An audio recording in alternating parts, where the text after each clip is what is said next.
To states and Padmaavat. पिछले 15 सालों में सिर्फ दो फिल्में आई हैं। टू स्टेट्स जिसका एल्बम शंकर एहसान लॉय ने तैयार किया एंड पद्मावत जिसका एल्बम संजय लीला भंसाली ने तैयार किया। कि सिर्फ दो फिल्में आई हैं पिछले 15 साल में जिनके सारे गाने एल्बम के यादगार हैं, मेमोरेबल हैं, सिचुएशन के हिसाब से हैं, स्पेल बाइंडिंग गाने हैं। और इन एल्बम को प्रीतम ने तैयार नहीं किया है, फिर भी एल्बम्स यादगार हैं। कि सिर्फ ऐसे दो एल्बम्स हैं, टू स्टेट्स का एल्बम और पद्मावत का एल्बम। इन दो एल्बम्स के अलावा जितने भी एल्बम आए हैं, या तो सारे एल्बम्स प्रीतम ने तैयार किए हैं तभी वो यादगार हैं, या तो कबीर सिंह जैसा आपको एक रेयर एग्जांपल देखने को मिलता है जिसका एल्बम यादगार है, सारे गाने बहुत पॉपुलर हैं, लेकिन किसी एक इंसान ने उन गानों को तैयार नहीं किया।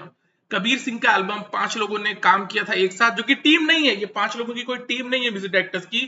पांचों इंडिपेंडेंट म्यूजिक डायरेक्टर्स हैं, सबका एक एक गाना सिलेक्ट हुआ था for the film Kabir Singh. सारे गाने पॉपुलर हुए, लेकिन मैं सिर्फ ये कहना चाहता हूं कि पिछले 15 साल में सिर्फ दो एल्बम्स आए हैं जो प्रीतम ने तैयार नहीं किए हैं, यादगार हैं, सिचुएशन के हिसाब से हैं, स्पेल बाइंडिंग एल्बम्स हैं। सिर्फ दो हैं जो प्रीतम ने तैयार नहीं किए और फिर भी यादगार हैं। टू स्टेट्स का एल्बम जो कि शंकर एहसान लॉय ने किया था, और पद्मावत का एल्बम जो संजय लीला भंसाली ने किया है। इन दो म्यूजिक डायरेक्टर्स के अलावा संजय लीला भंसाली तो खैर प्रोडिजी है, म्यूजिक डायरेक्टर भी हैं, एडिटर भी हैं, लिरिक्स में भी वो कंट्रीब्यूट करते हैं, फिल्म मेकर तो वो है ही हैं। और शंकर एहसान लॉय ये भी प्रोडिजी हैं। इन दो म्यूजिक डायरेक्टर्स के अलावा पिछले 15 साल में कोई भी ऐसी म्यूजिक डायरेक्टर की टीम नहीं आई है, कोई भी ऐसा म्यूजिक डायरेक्टर नहीं आया है जिसने 1 2 3 4 यादगार एल्बम तैयार किए। पिछले 15 साल में कोई नहीं कर पाया, पिछले 15 साल में, राइट। सिर्फ कबीर सिंह का एक एल्बम है जो प्रीतम ने तैयार नहीं किया, प्रीतम ने कोई कंट्रीब्यूशन नहीं दिया। सारे गाने यादगार हैं, लेकिन जैसा कि मैंने कहा 5 अलग म्यूजिक डायरेक्टर्स हैं, सबका एक एक गाना सिलेक्ट हुआ था और इस एल्बम में आया था। This is the state of Hindi film music at this point in time. This is the state of Hindi film music at this point in time. अभी छावा फिल्म ब्लॉकबस्टर रही, कोई गाना यादगार नहीं है। ए आर रहमान ने तैयार किया है, कोई गाना यादगार नहीं है छावा का। KGF 2 फिल्म ब्लॉकबस्टर रही, कोई गाना यादगार नहीं है। लेकिन मार्केट इतना बदल चुका है फिल्मों का कि फिल्मों के गाने यादगार हो ना हो, एल्बम यादगार हो ना हो, फिल्म्स ब्लॉकबस्टर हो रही हैं। फिल्म्स ब्लॉकबस्टर हो रही हैं, मार्केट पूरी तरह से बदल चुका है। लेकिन आज से 20 साल पहले ऐसा नहीं था। आज से 20 साल पहले ऐसा नहीं था। 2004 2005 और उसके पहले का अगर आप हिंदी फिल्म इंडस्ट्री का इतिहास देखोगे, शायद एक फिल्म आप निकाल पाओगे जिसका एक भी गाना अच्छा ना हो, एक भी एल्बम अच्छा ना हो और फिल्म ब्लॉकबस्टर हुई हो। ऐसा कभी हुआ ही नहीं। ऐसा कभी हिंदी फिल्म इंडस्ट्री में हुआ ही नहीं है।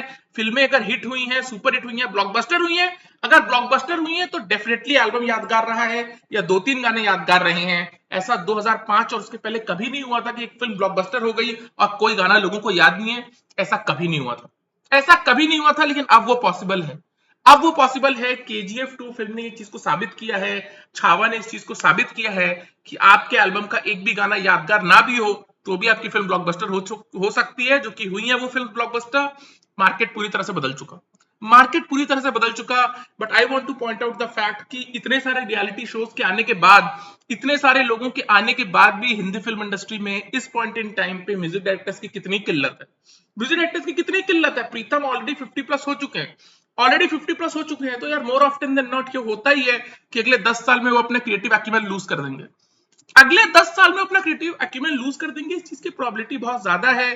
इस पॉइंट इन टाइम पे हिंदी फिल्म इंडस्ट्री में कोई एक भी म्यूजिक डायरेक्टर की टीम नहीं है, कोई एक म्यूजिक डायरेक्टर नहीं है जो अपने दम पे, ये टीम या ये म्यूजिक डायरेक्टर अपने दम पे अगले 2 3 साल तक यादगार एल्बम तैयार कर सके।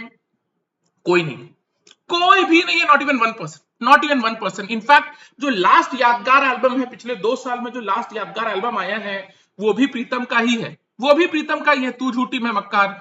तू झूठी मैं मक्कार के एल्बम से मार्च 2023 में फिल्म रिलीज हुई थी, उस एल्बम से आज तक 2 साल हो गए हैं, कोई भी एल्बम टकरा नहीं सकता, कोई भी एल्बम उस फिल्म के एल्बम से टकरा नहीं सकता। रॉकी और रानी का भी एल्बम प्रीतम ने तैयार किया था और सारे गाने ठीक हैं। एनिमल का एल्बम मुझे नहीं पसंद, लोगों को पसंद है। एनिमल के एल्बम में 8 लोग तैयार साथ आए थे उस एल्बम को तैयार करने के लिए, 8 लोग साथ आए थे एनिमल के एल्बम को तैयार करने के लिए। रॉकी रानी के एल्बम को भी प्रीतम ने तैयार किया, वो भी ठीक एल्बम है। लेकिन आई थिंक तू झूठी मैं मक्कार का जो एल्बम है वो पिछले 2 साल का बेस्ट एल्बम है, वो पिछले 2 साल का बेस्ट एल्बम है। सारे गाने यादगार हैं, सारे गाने बढ़िया हैं, चाहे तेरे प्यार में गाना हो, बेदर्दिया गाना हो, शो मी द ठुमका हो, जादुई हो, मैंने पी रखी है, सारे गाने मेमोरेबल हैं, सारे गाने यादगार हैं। प्यार होता कई बार है, अमिताभ भट्टाचार्य गीतकार हैं, प्रीतम संगीतकार हैं। सारे गाने सिचुएशन के हिसाब से हैं, सारे गानों के बोल सिचुएशन के हिसाब से हैं। साउंड ऑफ म्यूजिक बहुत खूबसूरत है, गाने आपके जुबान पे चढ़ जाते हैं और जैसे ही आप उस एल्बम को सुनते हो आपको वो ए दिल मुश्किल का एल्बम याद आता है प्रीतम का, या वो कौन सी फिल्म थी, ये जवानी है दीवानी, बदतमीज दिल, बलम पिचकारी, ऑल दो सॉन्ग्स, दिल्ली वाली गर्लफ्रेंड, सारे गाने सुभान अल्लाह प्रीतम ने तैयार किए थे। ये जवानी है दीवानी के लिए प्रीतम ने तैयार किए थे, ए दिल मुश्किल के लिए, और प्रीतम ने ही अपने मैजिक को रिपीट किया है इन द एल्बम ऑफ तू झूठी मैं मक्कार, which is the best album of the past 2 years, which is the best album of the past 2 years। Film ने 2 साल कंप्लीट कर लिए हैं, फिल्म भी बहुत कमाल की है यार, तू झूठी मैं मक्कार फिल्म भी बहुत कमाल की है, it's one of my personal favourite films of the last 5 years। बहुत कमाल की फिल्म है, सारे गाने सिचुएशन के हिसाब से हैं, सारे बोल सिचुएशन के हिसाब से हैं, म्यूजिक बहुत फ्रेश है, लव का सॉन्ग है तेरे प्यार में, आई थिंक पिछले 2 साल का बेस्ट गाना है when it comes to love songs, right. दिल टूटने का गाना आई थिंक पिछले 5-7 साल में बेदर्दिया से ज्यादा अच्छा दिल टूटने का गाना आया ही नहीं, राइट। अगर आप देखोगे जो संगीत में गाना आता है गोद भराई में आता है, I think show me the ठुमका, फिर मैंने पी रखी है, प्यार होता कई बार है, जादुई गाना जो फिल्म के क्लाइमैक्स में आता है वो भी एक हिडन जेम है। सारे गाने सिचुएशन के हिसाब से, सारे बोल सिचुएशन के हिसाब से हैं। प्रीतम और अमिताभ भट्टाचार्य की जोड़ी ने पिछले 5-10 सालों में कुछ बहुत बेहतरीन काम किया है, इन दोनों ने पिछले 5-10 सालों में कुछ बहुत बेहतरीन काम किया है। इनफैक्ट अमिताभ भट्टाचार्य ने प्रीतम के बाहर भी बहुत अच्छा काम किया है। अभी उन्होंने लिरिक्स लिखे हैं उई अम्मा गाने के, जो कि अमित त्रिवेदी ने क्रिएट किया है, बहुत खूबसूरत गाना है, बहुत खूबसूरत लिरिक्स है, बहुत ही खूबसूरत लिरिक्स हैं। लेकिन प्रॉब्लम ये है यार कि अमिताभ भट्टाचार्य के अलावा कोई लिरिसिस्ट भी नहीं है इस वक्त जो कि खूबसूरत गीत लगातार लिख सकता है, और प्रीतम के अलावा कोई म्यूजिक डायरेक्टर भी नहीं है इस वक्त जो लगातार अच्छे एल्बम्स तैयार कर सकता है, कोई भी नहीं, कोई भी नहीं है। और ऐसा नहीं कि प्रीतम ने हर एल्बम अच्छा तैयार किया, ऐसा कौन है यार, क्या एस डी वर्मन है, ओपी नैयर है, रहमान है, ऐसा कौन है जिसने दुनिया में जितने भी एल्बम्स तैयार किए सब अच्छे हैं, ऐसा तो नहीं है। अभी सिकंदर का एल्बम भी प्रीतम ने तैयार किया, और आप बोल सकते हो कि जो गाने हैं, जो साउंड ऑफ म्यूजिक है, जो कॉम्पोजिशन है, वो प्रीतम के स्टैंडर्ड से नहीं है, वो प्रीतम के स्टैंडर्ड्स को मैच नहीं करती है, दैट्स द रियलिटी। सिकंदर का जो एल्बम है प्रीतम के स्टैंडर्ड का तो नहीं है, प्रीतम के स्टैंडर्ड का नहीं है फॉर श्योर। बट यार ये कितना अनफॉर्चुनेट है कि इतने रियलिटी शोज के होने के बाद इतने लोग जी के रियलिटी शोज में आते हैं, सोनी के रियलिटी शोज में आते हैं, स्टार के रियलिटी शोज में आते हैं, कलर्स के रियलिटी शो में आते हैं, सब बताते हैं कि हम बचपन से गंगा किनारे म्यूजिक का पाठ पढ़ रहे थे। कुछ लोग घराने से आते हैं, बड़े बड़े घरानाओं से आते हैं, रियलिटी शोज में आते हैं, मुंबई में धक्के खा रहे हैं, किसी में हिम्मत नहीं है, किसी की कुव्वत नहीं है, किसी की काबिलियत नहीं है कि कोई एक एल्बम तैयार कर सके, कोई एक एल्बम तैयार कर सके। फिल्म के एल्बम की तो बात भूल जाओ, फिल्म का एल्बम तैयार करना तो बहुत मुश्किल काम है, बहुत मुश्किल काम है। बॉलीवुड के फिल्म के एल्बम को तैयार करना सिचुएशन के हिसाब से तो बहुत मुश्किल काम है। कोई ऐसा भी नहीं जिसने यूट्यूब पे डाला हो या इसने इंडिपेंडेंट रिलीज किया हो और 4 यादगार गाने, 3 यादगार गाने, कोई नहीं कर पा रहा, कोई नहीं कर पा रहा। हर कोई यही है कि एक गाना चल गया तो वो उस गाने के दम पे अपनी रेपुटेशन पे अपनी जिंदगी काटना चाहता है, 2 गाने चल गए उसकी रेपुटेशन पे अपनी जिंदगी काटना चाहता है, हर कोई इस चक्कर में लगा हुआ, हर कोई इस चक्कर में लगा हुआ है। पर इट्स सो सैड यार कि हिंदी फिल्म इंडस्ट्री, आप 2005, 7, 8, 9, 10 तक आ जाओ, 4-4, 5-5, 7-7 म्यूजिक डायरेक्टर्स पैरेलली काम करते थे, सब यादगार album one after another they रहे थे, वन आफ्टर अनदर यादगार एल्बम आते चले जाते थे। आज की डेट में तो वो हो ही नहीं रहा, आज की डेट में तो वो हो ही नहीं रहा। एक हीरो हुआ करते थे इंदर कुमार, अब दुनिया में नहीं रहे, भगवान उनकी आत्मा को शांति दे। उनका एक गाना है आयशा झुल्का के साथ, ये जो तेरे पायल की छन छन है, राइट। किस फिल्म का गाना है किसी को नहीं याद, किस फिल्म का गाना है किसी को नहीं याद, लेकिन जिस दशक पे वो हिंदी फिल्मों में पदार्पण कर रहे थे उस दशक में इतने सारे म्यूजिक डायरेक्टर्स थे कि इंदर कुमार जो कि बड़े हीरो नहीं भी बने उनको भी एक यादगार गाना मिल गया, उनको भी एक यादगार गाना मिल गया, राइट। अरशद वारसी और सिमरन बग्गा जिन्होंने गाना किया आंख मारे, कोई बड़ी फिल्म का गाना नहीं है। तेरे मेरे सपने आई थिंक अमिताभ बच्चन ने प्रोड्यूस किया था उस फिल्म को, फिल्म भी अच्छी नहीं है, फिल्म किसी को याद नहीं है, कल्ट नहीं है, लेकिन इतने सारे टॉप के music directors, Anand Milind, Annu Malik, Jatin Lalit, Nadeem Shravan, all these people, सब लोग साथ में काम कर रहे थे, ए आर रहमान वगैरह। नए लड़कों को भी एक आध गाने मिल जाते थे, नए लड़कों को एक आध गाने मिल जाते थे यार। चंद्रचूड़ सिंह का वो जो गाना है ऐश्वर्या राय के साथ इन द फिल्म जोश, लोगों को एक आध गाने मिल जा रहे थे, जो बड़े हीरो नहीं बन रहे थे उनको भी एक आध गाने मिल जा रहे थे। आज की डेट में तो ऐसा हो ही नहीं सकता कि कोई स्ट्रगलिंग लड़का आया है, नया लड़का आया है जिसके उस तरह से फिल्मी कनेक्शंस नहीं, उसको एक यादगार गाना मिल जाए, पॉसिबल ही नहीं। कौन क्रिएट करेगा, कौन क्रिएट करेगा, कोई क्रिएट करने वाला रहा ही नहीं, कोई क्रिएट करने वाला रहा ही नहीं यार। और जो तू झूठी में मक्कार का एल्बम है, उस एल्बम को तो सल्यूट है प्रीतम को, सल्यूट है प्रीतम को। पिछले 20 सालों में जितने भी यादगार एल्बम आए हैं प्रीडोमिनेटली प्रीतम ने तैयार किए हैं। मैं तो ये चीज देख रहा था कि यार अब तो दिल टूटने के गाने बनते ही नहीं हिंदी फिल्मों में। एक दौर था हिंदी फिल्मों का कि दिल टूटने के गाने कितने सारे बनते थे, अन्नू मलिक ने कितना अच्छा गाना क्रिएट किया था इश्क फिल्म का, इश्क है राइट। वो कहाँ है दौर अब, वो दौर है कहाँ, दिल टूटने के तो गाने बनते ही नहीं है। ये जो जितने भी संगीत वगैरह के कार्यक्रम होते हैं, जो गोद भराई का कार्यक्रम है, तो झूठी में मक्कार में जो सीन आता है यहाँ पे रणबीर कपूर के दोस्त की पत्नी की गोद भराई है, उसमें रणबीर और श्रद्धा डांस कर रहे हैं, शोमिदा ठुमका। आई थिंक उस सिचुएशन के हिसाब से, ट्रेडिशनल सिचुएशन के हिसाब से वो बेस्ट गाना है पिछले 5-10 सालों का। वो बेस्ट गाना है उस सिचुएशन के पिछले 5-10 सालों का। दिल टूटने का गाना बेदर्दया, वो बेस्ट गाना है दिल टूटने का पिछले 5-10 सालों का। मैंने पी रखी है गाना, जिसमें रणबीर कपूर ने टेरिफिक डांस किया। रणबीर कपूर ने टेरिफिक डांस किया, तेरे प्यार में गाना, राइट, टेरिफिक डांस किया रणबीर कपूर ने उन गानों में। पिक्चराइजेशन इतनी खूबसूरत है, बोल इतने खूबसूरत है, कॉम्पोजिशन इतनी खूबसूरत है, लेकिन यही है कि सब प्रीतम ही करें जी, और कोई कर ही नहीं सकता। प्रीतम के अलावा कोई कर ही नहीं सकता। You have someone like Anirudh, जिन्होंने चलिया फिल्म में, चलिया फिल्म कह रहा हूँ, जवान फिल्म में एक यादगार एल्बम दिया चलिया, बाकी 2 गाने मुझे बहुत ही ऑर्डिनरी लगे, बट चलिया गाना उनका यादगार था, लेकिन वो भी यादगार एल्बम नहीं तैयार कर पाए for Hindi film. I am sure south में उन्होंने बहुत से एल्बम्स तैयार किए हैं, लेकिन हिंदी फिल्मों में अभी उन्होंने ज्यादा काम भी नहीं किया। बट ये टास्क था उनके लिए जवान, एक यादगार गाना दे पाए वो, लेकिन बाकी 2 गाने उनके बड़े ही ऑर्डिनरी हैं, जिंदाबंद और नॉट रमैया बस्ता भैया। So that's the state of Hindi film music at this point in time यार। That's the state of Hindi film music. क्या बोलोगे। इनफैक्ट तू झूठी में मक्कार की बात चल रही है, तू झूठी में मक्कार फिल्म मुझे बहुत पसंद है, वो फिल्म मुझे बहुत पसंद है, बहुत ही कमाल की फिल्म है, बहुत ही खूबसूरत फिल्म है। लेकिन तू झूठी में मक्कार में अत्याधिक किसिंग सीक्वेंसेस हैं बिटवीन रणबीर कपूर एंड श्रद्धा कपूर, अत्याधिक, राइट, अत्याधिक है। वो सिचुएशंस की डिमांड नहीं है, फिर भी किया गया है। मेरा पर्सनल ऐसा मानना है यार कि इंडिया में जो फिल्में बनती हैं, आई डोंट थिंक कि किसी भी फिल्म इंडस्ट्री की किसी फिल्म में एक भी किसिंग सीन की जरूरत होती है। मेरे हिसाब से जितनी भी फिल्में इंडिया में बनती हैं, स्पेशली हिंदी फिल्म इंडस्ट्री में, उन फिल्मों में अगर किसिंग सीक्वेंस ना भी हो तो भी फिल्म निकल जाती है, कोई फर्क नहीं पड़ता। लेकिन ऑफ कोर्स पिछले 15 साल में, specially after the rise of Imran Hashmi, ये कल्चर बना है, राइट, कि हर फिल्म में एक किसिंग सीक्वेंस होना ही चाहिए। कुछ झूठी में मक्कार में तो यार अत्याधिक किसिंग सीक्वेंसेस हैं जिनकी कोई आवश्यकता ही नहीं है, फिर भी लव रंजन ने उस चीज को किया है यार। उससे कुछ फर्क नहीं पड़ता, बट आई एम सेइंग उस चीज की आवश्यकता ही नहीं थी, क्योंकि सिचुएशंस की वो डिमांड ही नहीं थी, लेकिन फिर भी लव रंजन ने किया उस यूथ ऑडियंस को कैटर करने के लिए, लोगों को एक्साइट करने के लिए, स्कूल और कॉलेज गोइंग ऑडियंसेस को एक्साइट करने के लिए। बट हकीकत ये है कि आपका एल्बम इतना खतरनाक है, इतना जबरदस्त है कि वो फिल्म चलेगी ही चलेगी, वो फिल्म चलेगी ही चलेगी, वो फिल्म फ्लॉप नहीं हो सकती।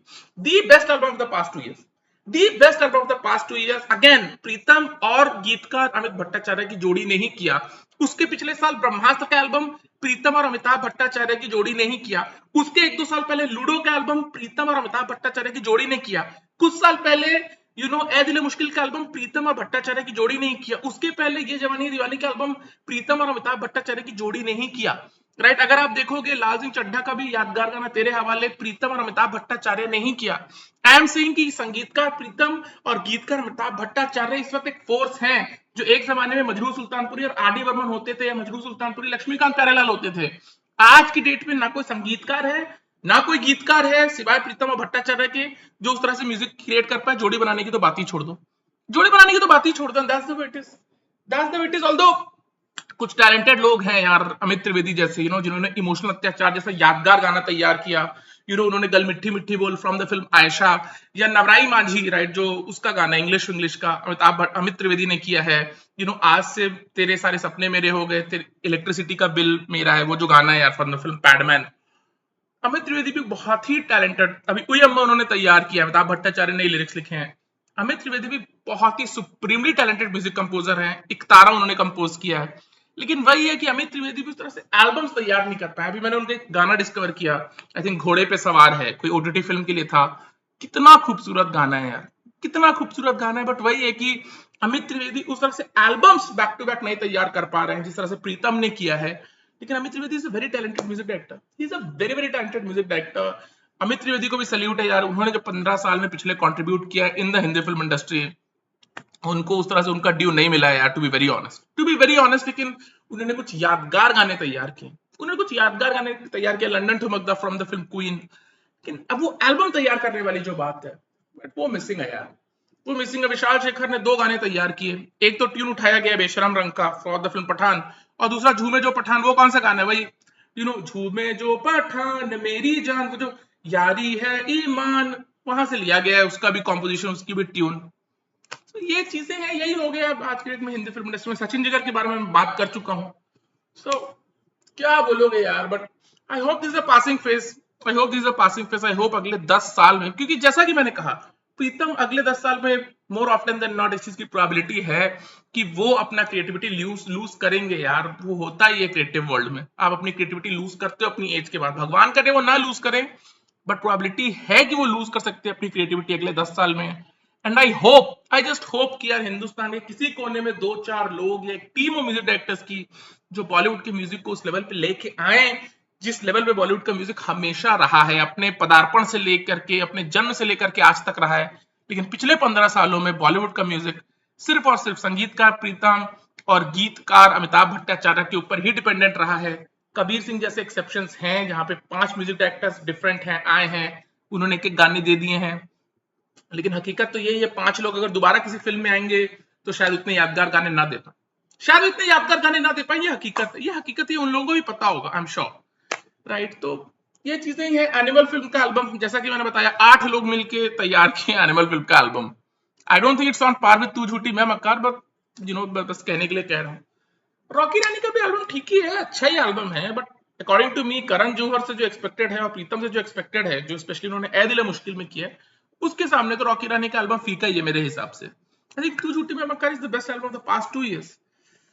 और इस साल भी आई थिंक वो जो कार्तिक आर्यन और श्रीलीला की फिल्म आ रही है शायद उसी का एल्बम बेस्ट होगा, because it's a musical film और प्रीतम ही उसका एल्बम तैयार कर रहे हैं, क्योंकि और कोई कर नहीं सकता, और कोई रनिंग में है ही नहीं, प्रीतम के अलावा कोई कर नहीं सकता, राइट। सो वही रनिंग में और शायद वही एल्बम इस साल का बेस्ट एल्बम हो। बट जैसा कि मैंने कहा, राइट, अगर आप एक म्यूजिकल फिल्म बना रहे हो, आप प्रीतम के अलावा किसी के पास नहीं जा सकते। और प्रीतम है तो अमिताभ भट्टाचार्य को आपको लेना पड़ेगा considering that track record. So that's the way it is यार। बट वही है, तू झूठी में मक्कार का एल्बम लास्ट है। और कौन सा एल्बम आया है पिछले 2 साल में? I can't think of any other album. गाने हैं जैसे कि बताया मैंने, जवान फिल्म का चले अच्छा, और डंकी फिल्म उसका भी एल्बम प्रीतम नहीं किया, उसके भी 1-2 गाने यादगार हैं। लुट-पुट गया उसका म्यूजिक भी प्रीतम का है, और ओ माही उसका म्यूजिक भी प्रीतम का है। आप लोग समझ रहे हो मैं क्या कह रहा हूँ, राइट। जो यादगार म्यूजिक है मोर ऑफ्टन देन नॉट वो प्रीतम का ही है, और अगर एल्बम है तो प्रीतम का ही है डेफिनेटली। अनफॉर्चुनेट है बट यही है, इतने रियलिटी शोज, इतने कॉर्पोरेट वर्ल्ड, इतना यूट्यूब, इतना स्पॉटिफाई, इतना पैसा, इतना लोग जा रहे हैं फॉरेन में म्यूजिक सीखने, कर कोई नहीं पा रहा है। सो that's the way it is. Period film है, पीरियड फिल्म का एल्बम जो रहमान ने तैयार किया था जोधा अकबर का, छावा में वो भी नहीं कर पाया, फिर भी फिल्म ब्लॉकबस्टर है छावा। KGF 2 फिल्म ब्लॉकबस्टर है। तो यार कोई मोटिवेशन भी नहीं है किसी प्रोड्यूसर के पास, जब उनको दिखाई दे रहा है कि बिना एल्बम के ही आपकी फिल्म ब्लॉकबस्टर हो सकती है, तो मुझे बताओ ना क्या इंसेंटिव है उनके पास म्यूजिक डायरेक्टर्स को ढूंढने का, टैलेंट आइडेंटिफाई। उनका कोई इंसेंटिव नहीं है। टैलेंट है नहीं, I am not saying talent है, बट आई एम सेइंग कि जब पता चल चुका है as a producer, you know कि छावा फिल्म का एल्बम यादगार नहीं है, फिल्म ब्लॉकबस्टर है, KGF 2 का एल्बम यादगार नहीं है, फिल्म ब्लॉकबस्टर है, तो यार आपको इंसेंटिव क्यों रहेगा एक म्यूजिक डायरेक्टर को ढूंढने का, सिटिंग्स पे बैठने का, सिचुएशंस को उजागर करने का, लिरिसिस्ट के साथ माचापत्ती करने का, फोनेटिक्स पे ध्यान देने का? क्यों आप करोगे? आपको तो पता है ना यार विदाउट एल्बम फिल्म चल सकती है, और चल ही रही है, और डेफिनेटली आगे भी चलेंगी। मार्केट बदल चुका, स्टैंडर्ड ऑफ लिविंग लोगों का बढ़ चुका। एल्बम मैटर नहीं करता, एल्बम मैटर नहीं करता, बट एज एन ऑडियंस तो मैटर करता ही है। सो that's the way it is यार। चलो, अब मां सरस्वती के ऊपर ही सब कुछ है कि अगले 10-12 साल में कोई आ पाते हैं क्या 2-3 लोग या नहीं। चलो लेट्स सी। चलो बाय।